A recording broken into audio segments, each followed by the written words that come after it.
ये एक important question SSC CGL pattern पर बेस्ड है। Having found guilty by the jury for financial fraud the CEO was immediately arrested. अब देखिए English में जब हम हैविंग के साथ किसी पास्ट पार्टिसिपल का प्रयोग करते हैं तो आप ये देखिए कि सब्जेक्ट एक्शन कर रहा है यानी सेंटेंस एक्टिव वॉइस में है, या सब्जेक्ट के ऊपर एक्शन हो रहा है यानी सेंटेंस पैसिव वॉइस में है।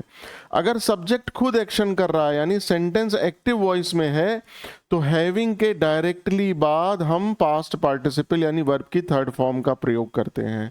अगर सब्जेक्ट के ऊपर एक्शन हो रहा है यानी सेंटेंस पैसिव वॉइस में है तो हैविंग के बाद हम बीन लगाते हैं और फिर पास्ट पार्टिसिपल यानी वर्ब की थर्ड फॉर्म लगाते हैं। आइए एग्जाम्पल से समझते हैं।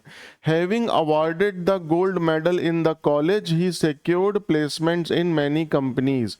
कॉलेज में गोल्ड मेडल अवार्ड होने के कारण उसे कई कंपनीज में प्लेसमेंट मिल गई।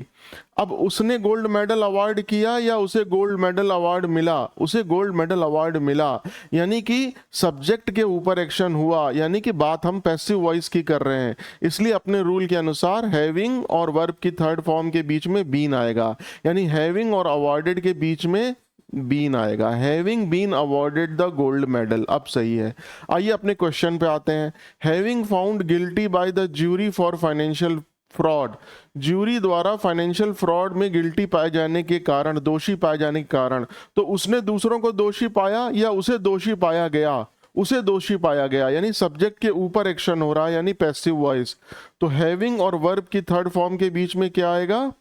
बीन आएगा। Having been found guilty by the jury. तो एरर कहां थी? फर्स्ट में। Thank you so much.